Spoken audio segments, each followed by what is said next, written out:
Ketika lo ngedenger kata lebaran, apa sih yang pertama kali muncul di pikiran lo? Kalau dengar kata lebaran, yang pertama kali muncul adalah silaturahmi sih. Dimana aku bisa ketemu lagi sama saudara-saudara aku, om tante, dan juga ya catch up aja sih sama keluarga. Untuk saya sih kumpul-kumpul keluarga gitu Kak, itu yang berasa banget sih hari lebaran itu. Kayak kita bisa berkumpul dengan keluarga, dengan teman-teman yang mungkin tadinya jauh gitu karena kerja atau kuliah. Di hari lebaran itu kita bisa ngumpul bareng dan bercerita bareng gitu Kak. Hal yang pertama kali aku pikirin ketika mendengar kata lebaran adalah tentang kebersamaan sih tentunya. Karena di keluarga aku pribadi kalau misalnya ada lebaran tuh itu tuh jadi ajang untuk keluarga besar tuh kumpul. Event itu dari yang jauh ataupun dari yang deket itu tuh jadi ajangnya untuk kumpul gitu ya. Karena kebetulan keluarga aku kan bisa dibilang terpecah-pecah gitu, ada yang di luar kota, ada yang di sana di mari gitu, jadi jarang banget untuk kumpul, dan lebaran jadi salah satu momennya untuk kumpul sih. Gue pengen tahu berapa banyak sih dari lu yang merasa lebaran tuh positif maupun negatif.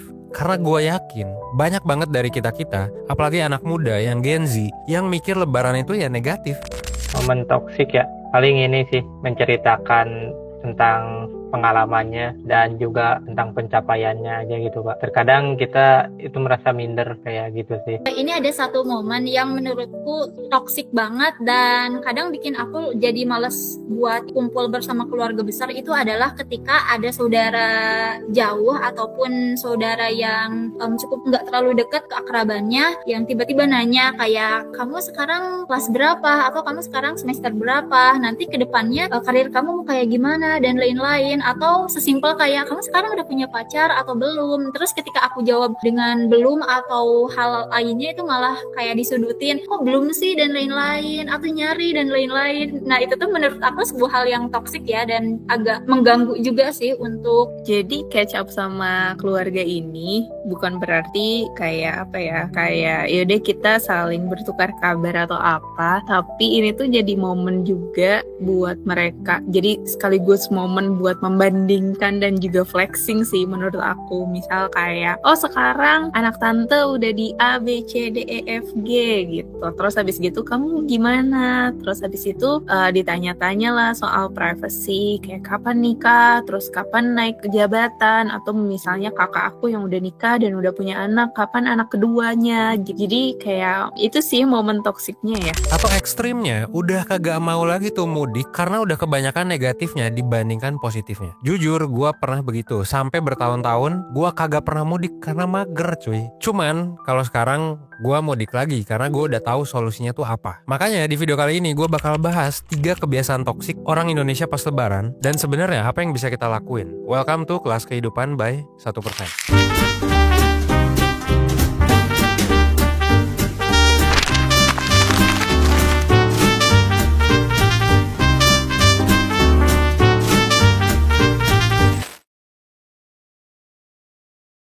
Gue yakin lo pernah denger kasus kayak gini. Jadi banyak banget perantau-perantau dari daerah. Dari daerah tuh jauh banget ya, dari pulau-pulau. Terus sekarang tuh mereka tinggal di Jakarta, perantau-perantau ini. Pas mudik, mereka itu nyewa mobil sampai dengan 1-2 minggu buat dibawa ke kampung-kampung di luar pulau. Kok bisa gitu? Ngapain ke luar pulau lu nyewa mobil? Nah sebenarnya ya masuk akal, karena tujuannya bukan untuk operasional mudik atau bawa barang aja. Ya mendingan naik pesawat lah sebenarnya kalau lu pengen cepet, kalau lu pengen instan, atau malah barangnya lo kargoin aja. Tujuannya bukan untuk operasional, justru tujuannya adalah biar dianggap kaya, biar dianggap sukses. Makanya sewa mobil jadi make sense, karena lo bisa pura-pura, ini mobil gua kok, gua baru beli di Jakarta. Uniknya bukan cuma penyewaan mobil yang naik drastis saat masa lebaran, tapi juga sewa iPhone ya, yang harganya sampai 90-200 ribuan per hari. Katanya sih orang nyewa ya justifikasinya biar hasil foto atau video pas lebaran tuh jadi bagus.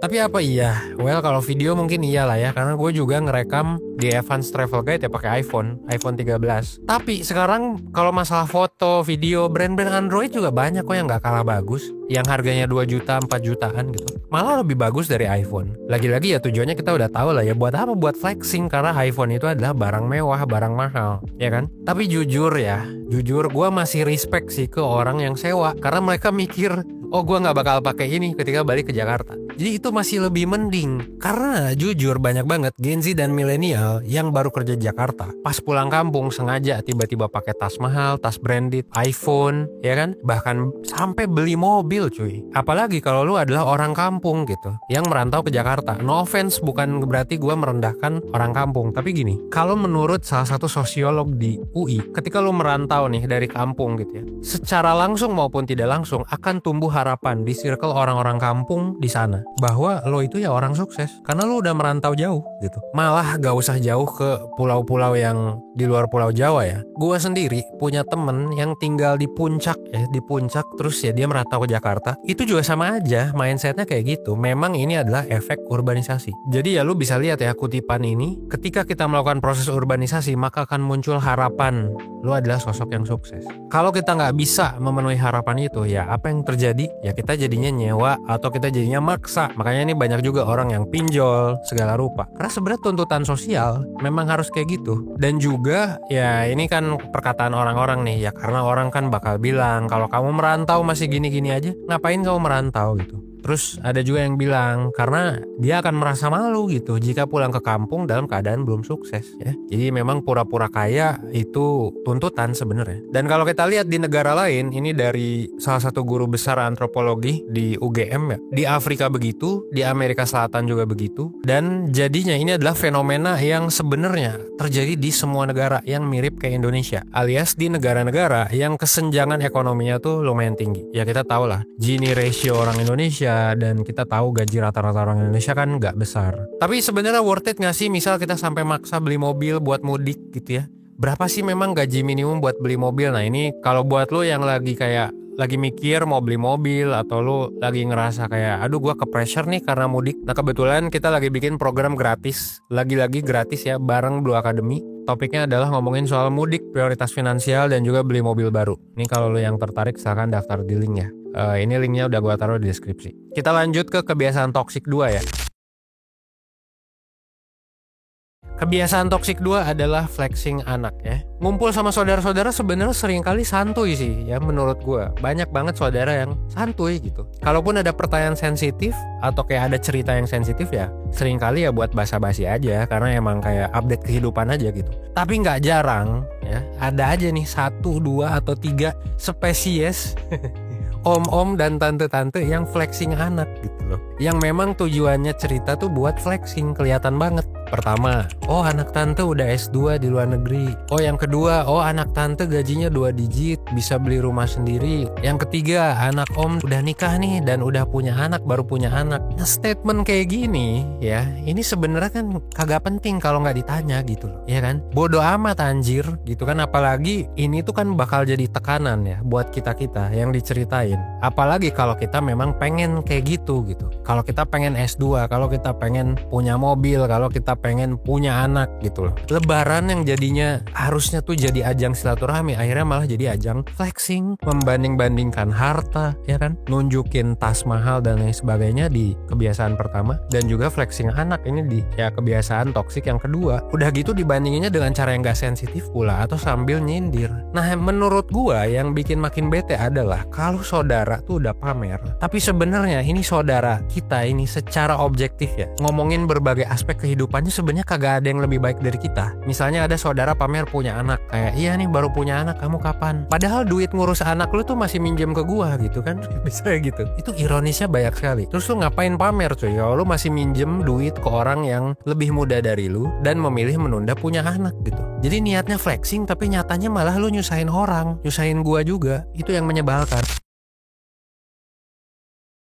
Nah ada kebiasaan toksik yang ketiga, ini adalah nanya-nanya pertanyaan yang sensitif atau nanya-nanya pertanyaan yang sebenarnya nggak penting. Nah ini tuh yang bikin suasana lebaran jadi nggak nyaman ya. Gini ya, ini gue bilang ke lu yang masih bingung. Pertama ya, ini kebiasaan toksik nanya-nanya tuh soal fisik ini paling menyebalkan sebenarnya. Karena fisik itu kita sendiri udah sadar sebenarnya. Ya misalnya kita lagi nongkrong-nongkrong lah ya di ruang tamu, contoh. Tiba-tiba ada saudara yang nyeletuk, lu gendutan ya gitu. Udah gitu diulti lagi dengan kok lu jerawatan sih sih gitu. Padahal kan pertanyaan kayak gini kita udah tahu anjing gitu kan. Kita udah tahu kita jerawatan, kita gemuk gitu ya. Bahkan mungkin kita juga sudah usaha, kita sudah olahraga ya kan, udah skincarean, udah perawatan. Cuman memang mungkin genetik aja, mungkin ada faktor ya yang kagak bisa kita kontrol aja, jadinya kagak kelihatan nih hasilnya. Nah inilah yang namanya body shaming gitu. Jadi bukan berarti gendut itu nggak apa-apa gitu ya. Gue juga nggak setuju dengan SJW di luar sana yang membahas itu. Kayak body positivity itu sebenarnya ya datang dari lu usaha, lu olahraga gitu kan. Tapi ya jangan nanya-nanya hal sensitif kayak gini juga, atau jangan dibahas di lebaran lah gitu kan bikin vibesnya jadi negatif gitu. Apalagi kita tahu Gen Z itu ya mungkin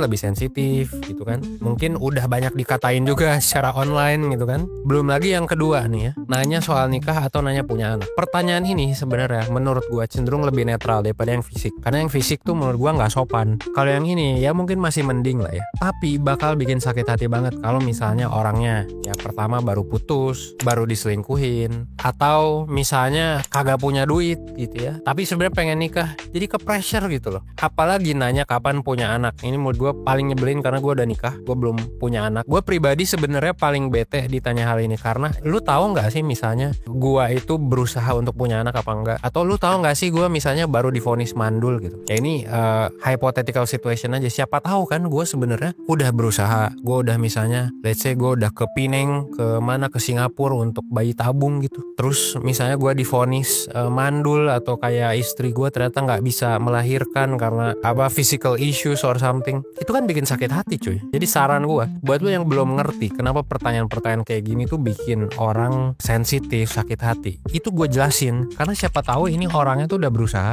ini orangnya lagi ada sakit mental, ini orangnya lagi ada sakit fisik, mungkin sudah sampai ke luar negeri, sampai divonis dokter gitu kan. Tapi lo tetap nanya yang begituan, kan kurang ajar sebenarnya ya kan kagak sopan gitu. Dan yang ketiga ini ya bisa jadi ini juga sensitif karena ini orang lagi berjuang gitu kan. Ketika lo udah terlalu lama kuliah, anggapannya gitu ya, lo udah lebih dari 4 tahun mungkin kalau S1, dan ditanya kapan lulus gitu ya. Dan saat lo udah lulus tapi lo belum dapat kerjaan, lo dinasehatin gitu. Padahal lo nggak nanya anjir, dinasehatin A, B, dan C yang sebenarnya nggak solutif, bahkan nggak relate sama sekali. Nah ini please ya, jadi sekali lagi buat yang nonton video mending hindari pertanyaan soal fisik, soal nikah, soal punya anak, soal kuliah, soal kapan lulus, soal kapan kerja ya. Kita semua sudah tahu dan kita sedang berusaha juga. Ya kalau misalnya tentang topik-topik ini please cari waktu yang tepat. Kalau bisa maksudnya jangan pas lagi mudik. Karena mudik tuh waktunya maaf-maafan gitu. Jangan malah bikin musuh gitu ya.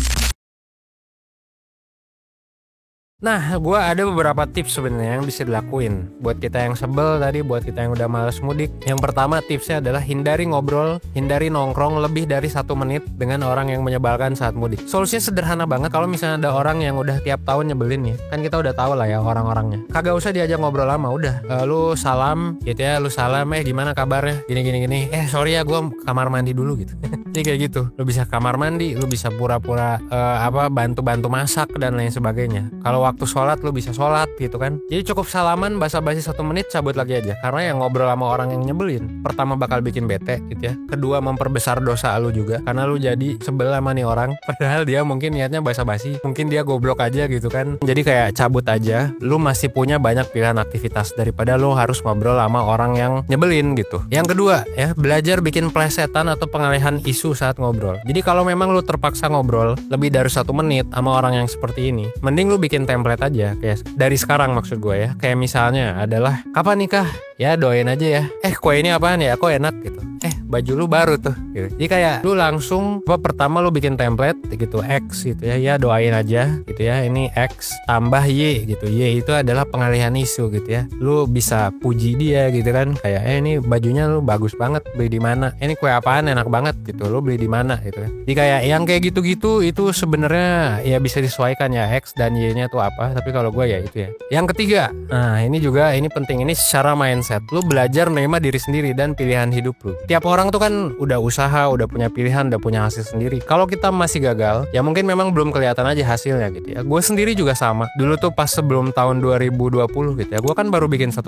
Kalau ketemu orang yang nyebelin ya, gue mungkin dibilang ya 1% tuh nggak jelas gitu. Mungkin disuruh apply kemana gitu. Nah pas 1% udah lumayan gede, baru tuh orang-orang yang dulu kayak ngata-ngatain ya jadi lebih respect gitu. Kenapa? Ya pada akhirnya kita harus nerima aja kalau orang tuh ngelihat hasilnya, bukan prosesnya gitu. Nah tapi kita sebagai manusia, sebagai diri sendiri ya harus ngelihat prosesnya gitu ya, dibandingkan hasilnya. Karena kalau usaha terus ya nanti akan ada hasilnya juga kok, baik langsung maupun gak langsung. Kadang-kadang pilihan hidup kita juga beda gitu ya dengan pilihan hidup orang biasanya. Misalnya kita milih jadi child free gitu, ya kita harus nerima aja bahwa orang Indonesia tuh mungkin belum cukup terbiasa gitu dengan pilihan kayak gitu. Ya memang harus dibacotin aja, mungkin kita harus terbiasa dibacotin. Dan ya udah, kalau kita nggak suka dibacotin, kita jauhin orang yang bacotin itu. Menurut gue sih sesimpel itu ya. Yang keempat, ini yang paling penting sebenarnya adalah kalau lu tadi perantau ya yang terpaksa untuk ibaratnya flexing dalam tanda kutip gitu ya, atau kita terbebani buat menuhin standar yang mungkin gak realistis buat kita sekarang, punya baju baru, ngasih THR,